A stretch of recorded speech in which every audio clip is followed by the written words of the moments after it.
mon nom est Linda Amiotte. J'anime le club de lecture Lire ensemble ici à la Bibliothèque de Repentigny et l'atelier d'écriture. Dans le cadre des ateliers, pas des ateliers, mais du club de lecture Lire ensemble, on devait rencontrer, on devait avoir la chance de rencontrer, de recevoir Gilles Jobidon au mois de mars, mai ou quelque chose comme ça, dans ce coin-là, au printemps dernier. Mais évidemment, avec la situation, ça n'a pas été possible. Donc, on a le plaisir de le rencontrer aujourd'hui sous une forme virtuelle. Je pense que la grande mode est au virtuel par les temps qui courent. Alors, voilà. Alors, Gilles, que je connais depuis plusieurs années, je suis particulièrement contente de vous le faire connaître si vous ne le connaissez pas déjà. En 2003, c'est ça, 2003, Gilles a publié son premier roman qui s'appelait La route des petits matins, qui a remporté le prix Robert Clich, le prix Ringuet de l'Académie des lettres du Québec et le prix Anne Hébert, coup sur coup. Ça partait bien une carrière, ça.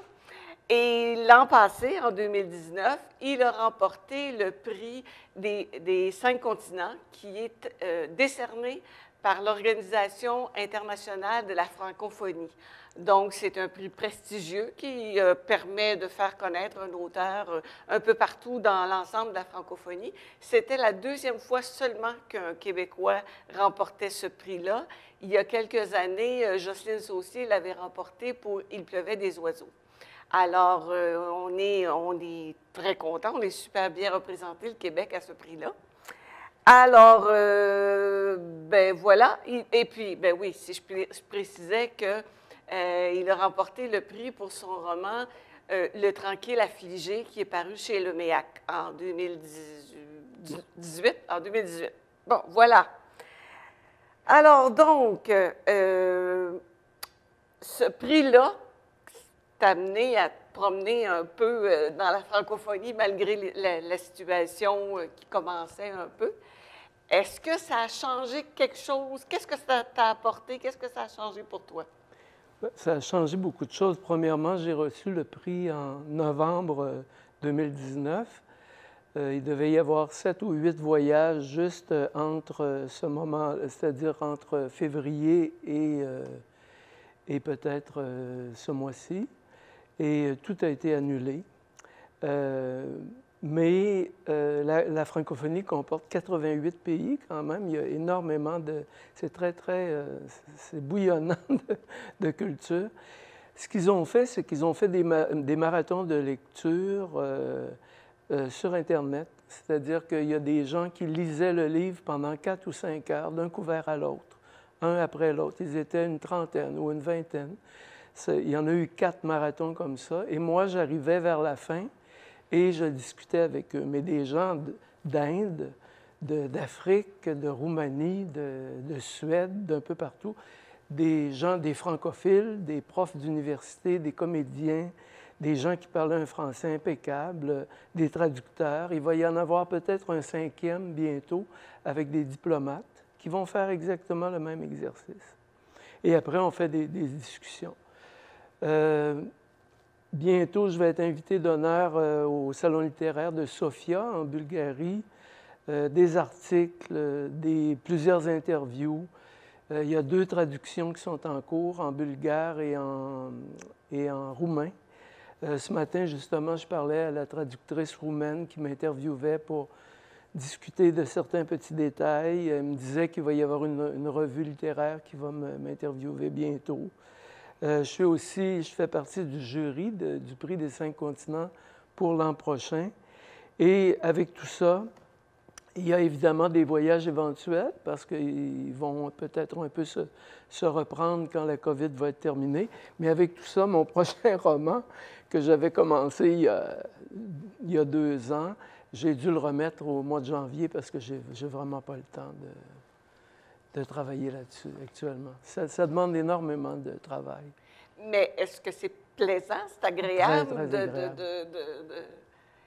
Et est-ce que tu as pu constater que les francophiles ou les francophones de Bulgarie, de Suède, des Indes ou peu importe, connaissent un peu la littérature québécoise ou pas du tout? Certains, beaucoup, mais il y en a assez peu.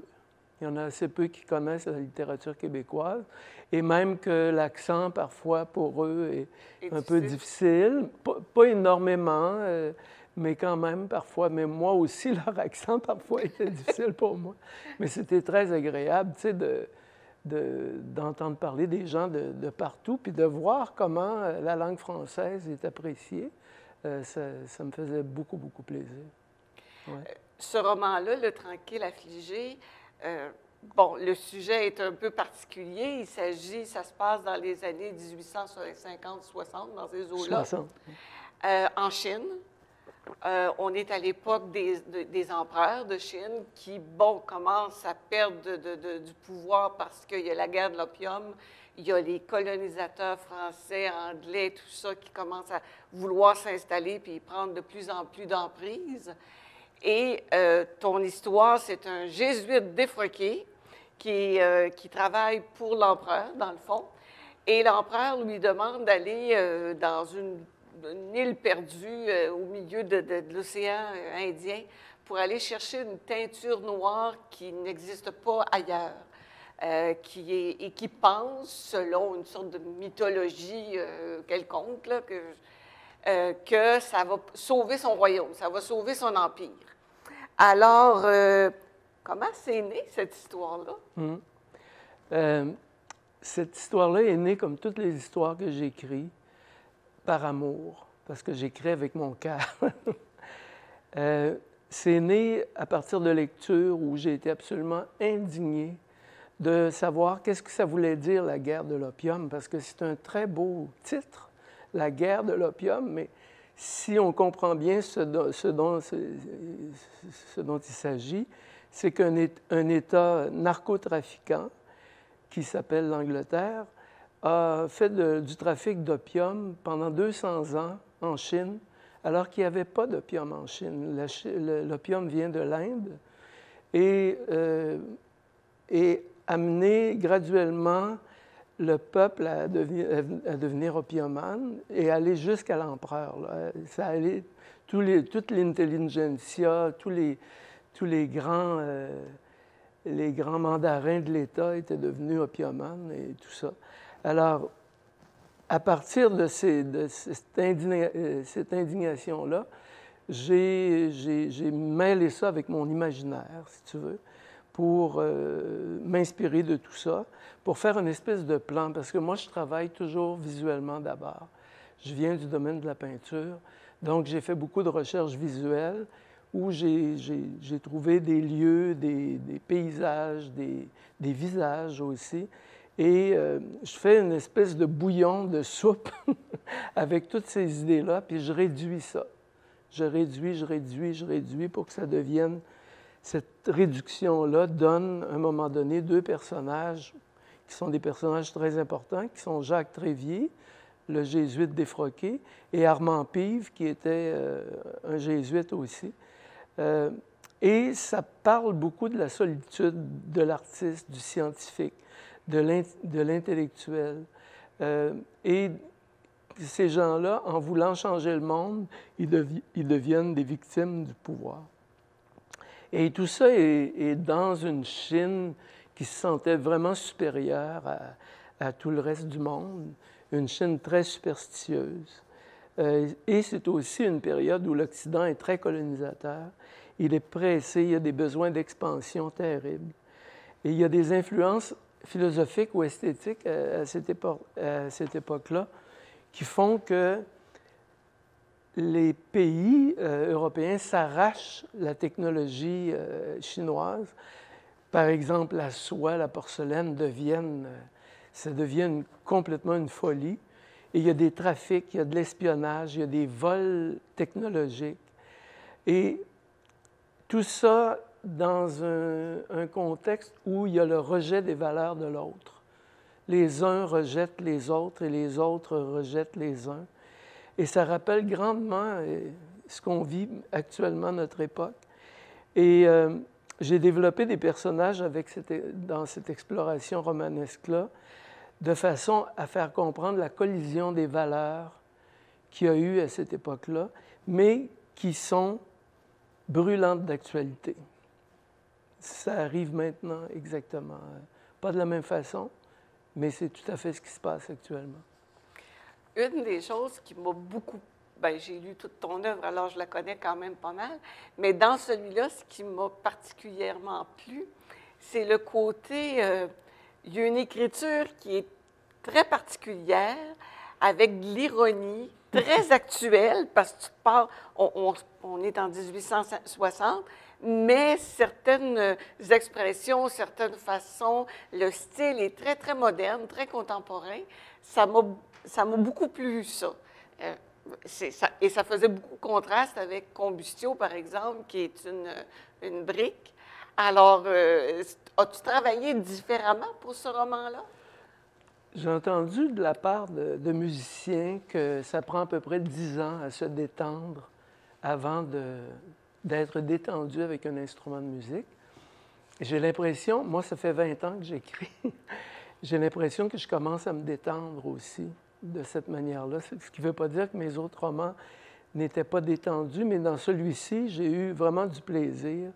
Je me suis beaucoup inspiré de la BD, parce que je suis très visuel, alors je me suis inspiré de la BD, de son humour, des onomatopées. Tu sais, il y a des bangs, il y a des pifs en lettres majuscules, là. La BD a été écartée pendant un long moment du côté dans le département de l'enfance, mais moi, je trouvais qu'il faut récupérer ça en roman. Et j'ai essayé d'écrire un récit total, où est-ce qu'il y a de la musique, où il y a des arts visuels et il y a de la littérature. De la musique, j'entends, je travaille beaucoup la langue, et la langue est très musicale et très poétique, mais en même temps, il y a une histoire. C'est simple, c'est pas compliqué, c'est pas difficile à lire, mais comme tu dis, il y a beaucoup d'humour. Et tout ça en vue aussi de me libérer de la linéarité, que ce soit trop linéaire.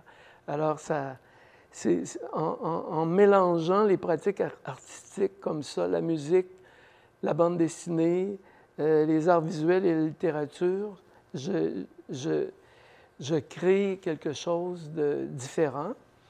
Et moi, en tant qu'écrivain, je me trouve infirme parce que, vu que je pense très, très, très visuellement tout le temps, mes plans sont toujours des images qui sont collées sur mon mur.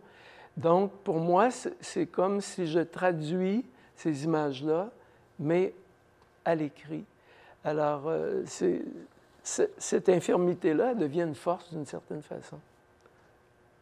Dans tes romans, bien là, tu t'es inspiré de personnages réels ou il y a certains personnages qui, bon, ils sont réels, d'autres qui sont fictifs. C'est la même chose dans Combustio où tu as Francis Bacon, tu as, bon, la petite B, c'est Baudelaire. Bon, tu m'as dit souvent ça. Est-ce que c'est pourquoi est-ce que tu fais ça? Qu'est-ce qui arrive en premier dans ton travail, dans ta procédure d'écriture, dans ton procédé d'écriture, les personnages historiques ou les personnages fictifs, ou ça se fait un peu... Dans celui-ci, il n'y a pas vraiment de personnage historique. Il y a l'empereur, mais je n'ai pas pris le vrai empereur. J'ai changé de nom. Il y a très, très peu. Il y a des jésuites, mais c'est une partie de certains jésuites dont je parle. Pour moi, c'est comme une forme de récup. Tu sais, c'est écologique. Je récupère des personnages qui pourraient être réels, comme Baudelaire, par exemple, Francis Bacon, des choses comme ça. Mais vu qu'ils entrent en relation avec des personnages fictifs, ils deviennent eux-mêmes fictifs. Et d'une certaine façon, j'appelle ça de la vérité fictionnelle. Cette vérité-là est beaucoup plus proche de la vraie vérité, de la vérité historique, par exemple, officielle. Parce qu'on sait très bien que tout ce qui est officiel est bourré de mensonges, de trous, de demi-vérités. Par exemple, Jean-Sébastien Bach. Tout le monde pense qu'il était un saint. Mais je ne sais pas si vous saviez, mais Jean-Sébastien Bach, qui était un immense créateur, quelqu'un qui avait une grande, grande spiritualité, il avait le droit, en tant que membre de pas de la bourgeoisie, mais quand même de quelqu'un de très reconnu, de porter l'épée. Et ils ont été obligés de lui annuler cette permission-là parce qu'il chicanait avec tout le monde. Et puis il sortait son épée pour rien. Alors, c'est quand même intéressant et je vais te répondre aussi par cette phrase de Jean Cocteau que je trouve très belle lorsqu'il parle du roman. Il dit « Ce beau mensonge qui dit la vérité ». Est-ce que, bon, tu m'as répondu à une question que j'avais sur la question des faits véridiques et des faits réels, mais est-ce que tu fais tout de même beaucoup de recherches avant d'entreprendre un roman? Énormément de recherches, oui. Oui. Par exemple, dans Combustio, dont tu parlais, à un moment donné, il y a un cirque qui s'appelle le Kirkos Circus, qui est une espèce de cirque inventé, mais j'ai lu à peu près 60 livres en tout ou en partie, juste pour cette partie-là du livre. Alors, après ça, je les oublie, les livres, et je prends quelques notes, mais je recrée quelque chose à partir de ça, mais il y a certaines vérités à l'intérieur de ça qui restent en filigrane, si tu veux. Il y a énormément de recherches. Pour celui-ci, par exemple, il a fallu que je lise sur la philosophie orientale, sur les jardins, sur l'horlogerie, sur la teinture, sur l'albinisme, sur les bordels flottants de la ville de Canton. Il y avait des bordels flottants sur des bateaux. Des choses intéressantes à savoir. Oui, effectivement. Qu'est-ce qui te satisfait le plus dans ton travail d'écrivain? Ce qui me satisfait le plus, c'est d'atteindre une forme de silence à un moment donné, d'avoir l'impression que je touche à du sacré, d'être étonné par des phrases qui, j'ai l'impression, qui coulent, qui arrivent comme ça, que je n'ai pas nécessairement pensé, qui deviennent presque inconscientes, d'être surpris moi-même d'une espèce d'épiphanie, d'une manifestation soudaine de quelque chose de caché qui se dévoile, puis qui se présente comme ça. Ça, c'est quelque chose qui est très, très important pour moi. Cette recherche du sacré qui n'a pas nécessairement de rapport avec la religion, mais quelque chose dont les religions se sont inspirées, mais qui vient de la nature, qui vient d'une espèce de moment privilégié qu'on peut vivre en tant que créateur. Mais il y a aussi quelque chose que j'aime beaucoup, c'est et c'est très rare, quand il y a un lecteur ou une lectrice qui m'écrit puis qui me dit que mon roman l'a aidé à vivre, ça me touche énormément. C'est arrivé à quelques reprises? Pas souvent, ça arrive par courriel, un petit peu plus souvent, mais parfois c'est assez émouvant parce que les gens racontent ce dans quoi ils sont dans leur vie et comment le livre leur a apporté quelque chose. Ça c'est la plus belle des récompenses, je crois. Et c'est quoi les plus grands défis, les plus grandes difficultés auxquelles tu t'es heurté ou que tu te heurtes encore? Ce qui est très, très difficile pour moi et de plus en plus, parce que je n'écris jamais la même chose, ni dans le thème, ni dans la façon d'écrire. Et Marie-Claire Blais m'avait dit ça à un moment donné, quand j'ai gagné mon premier prix, mon premier livre, le Robert Clich. Marie-Claire Blais était présidente du jury. J'avais eu la chance de lui parler, puis elle m'avait dit, « Vous allez voir, plus on écrit, plus c'est difficile. » Moi, je ne la croyais pas. Et je pense que oui, effectivement, parce qu'on devient aussi plus exigeant envers soi-même. Les gens savent ce qu'on a fait avant et s'attendent à quelque chose aussi. Et le plus difficile pour moi, c'est, vous allez trouver ça drôle, mais je ne suis pas vraiment un littéraire. Je pense en images. Et pour moi, c'est comme une espèce de traduction. Je vais traduire ce que je pense en images avec des mots. Il faut dire que j'aime énormément les mots, que je suis un amoureux de la langue française. Et ça ne coule pas de source comme ça. Ça ne vient pas d'en haut comme ça, vite, vite, vite. C'est travailler. Mais le véritable travail, c'est de faire croire que ça coule, que c'est arrivé comme ça. Et ça prend du temps. Ça prend aussi le temps de déprimer, le temps de « ah, je ne serai jamais capable », de tout ça. Ça prend tout ça. Et puis, comme dit Christian Bobin, écrire, c'est être devant un mur infranchissable, dessiner une porte sur le mur et puis l'ouvrir. Une belle réflexion, effectivement. Tu disais tantôt que tu avais commencé un roman avant la question du prix des 5 continents et que tu vas recommencer en janvier, possiblement. Ça te traite de quoi cette fois-là? Dans quel univers es-tu? Ça, ce roman-là, ça m'est venu en 2011. L'idée m'est venue en 2011. J'étais en train d'écrire autre chose. J'ai commencé à l'écrire à l'été 2018, à la fin, quand j'étais en train de corriger, juste avant de publier Le Tranquille Affligé. C'est un roman d'anticipation, donc ça va se passer dans le futur. C'est l'histoire de... Le personnage principal est un garçon de 11 ans qui est très, très intelligent. Et il vit dans un climat très difficile, à la fois dans sa famille et à la fois dans la société, au niveau écologique, au niveau on ne sait pas trop qu'est-ce qui se passe. Ça n'a aucun rapport avec la COVID. J'ai commencé à écrire ça en 2018.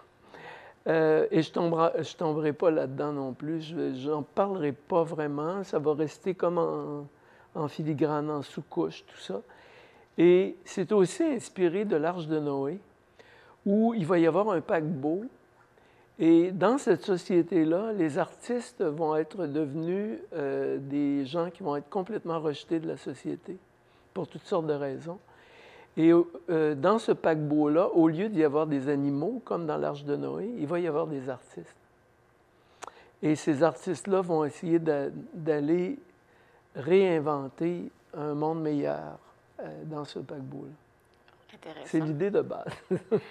Dernière petite question en finissant. Si je te demandais de te décrire en tant qu'écrivain, comment tu te qualifierais?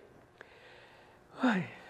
Je dirais que je suis un classique contemporain, qu'il y a de la profondeur, il y a de la curiosité, il y a de l'humour. Et je me considère beaucoup plus comme un artiste que comme un écrivain, parce que pour moi, le mot écrivain, c'est un mot qui est très, très élevé. Par exemple, dans la culture traditionnelle chinoise, un écrivain ne pouvait pas porter ce nom-là avant l'âge de 80 ans. Alors, il me reste une couple d'années encore. Et je dirais que je suis un peintre réfugié en littérature ou un peintre défroqué qui est en littérature. Comme ton jésuite défroqué. Voilà. Merci, Gilles. Ça fait très plaisir.